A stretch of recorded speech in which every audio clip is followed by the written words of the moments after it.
Brought to you by Agilus Diagnostics. Health test की बात आती है तो मैं भरोसा करता हूँ India largest diagnostics company Agilus diagnostics. खुद को टेस्ट करते रहो।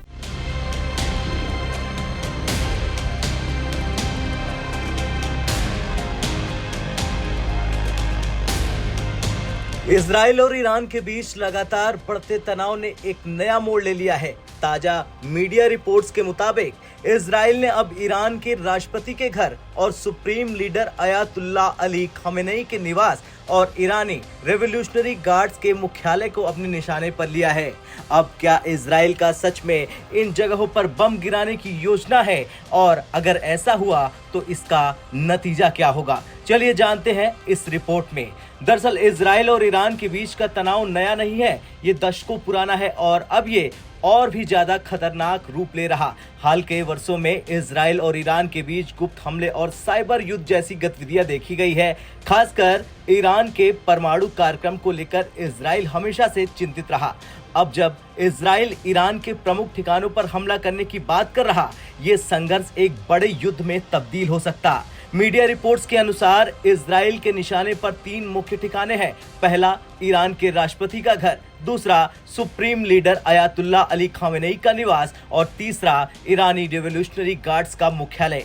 ये तीनों जगहें ईरान के शासन की सबसे महत्वपूर्ण और सुरक्षित जगहों में से एक है। अगर इजराइल इन जगहों पर हमला करता है तो ये केवल सैन्य कार्रवाई नहीं होगी, बल्कि ये सीधे तौर पर ईरानी नेतृत्व पर हमला माना जाएगा। इजराइल के पास अत्याधुनिक तकनीक और सैन्य क्षमताएं हैं, जिनमें ड्रोन हमले, मिसाइल अटैक और साइबर युद्ध शामिल है। इजराइल की ये रणनीति ईरान के लिए बड़ी चुनौती साबित हो सकती है, क्योंकि इजराइल की खुफिया एजेंसी मोसाद और उसकी सेना ने पहले भी ईरान के अंदर कई सफल गुप्त अभियानों को अंजाम दिया है। वहीं ईरान ने भी इजराइल के इस खतरे का जवाब देने की तैयारी कर ली है। ईरान के रिवोल्यूशनरी गार्ड्स और उसके मिसाइल प्रोग्राम ने पहले से ये स्पष्ट कर दिया है कि अगर इजराइल ने कोई भी हमला किया तो ईरान उसे करारा जवाब देगा। ईरान के पास भी बैलिस्टिक मिसाइलें और हिजबुल्लाह जैसे संगठन हैं जो इजराइल के खिलाफ जवाबी कार्रवाई कर सकते हैं। अगर इजराइल और ईरान के बीच ये संघर्ष छिड़ता है तो इसका प्रभाव सिर्फ इन दोनों देशों तक सीमित नहीं रहेगा, बल्कि पूरा मध्य पूर्व और दुनिया के प्रमुख देश इस संघर्ष में खिंच सकते हैं। सऊदी अरब, अमेरिका और रूस जैसे देशों के लिए ये स्थिति बेहद संवेदनशील होगी।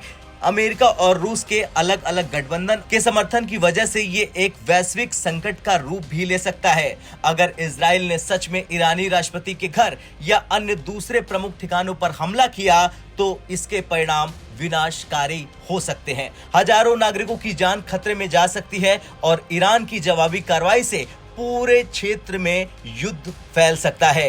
ये स्थिति न सिर्फ इन दोनों देशों के लिए बल्कि पूरे विश्व के लिए चिंता का विषय बन सकती है। फिलहाल इजराइल और ईरान के बीच तनाव चरम पर है और किसी भी समय हालात बिगड़ सकते हैं। हालांकि अब तक इस बात की पुष्टि नहीं हुई है कि इजराइल सच में इन ठिकानों पर हमला करेगा या फिर नहीं, लेकिन ये जरूर है कि अगर ये हुआ तो दुनिया को एक बड़े युद्ध का सामना करना पड़ सकता है। आप क्या सोचते हैं? क्या इजराइल इस तरह के कदम उठाएगा?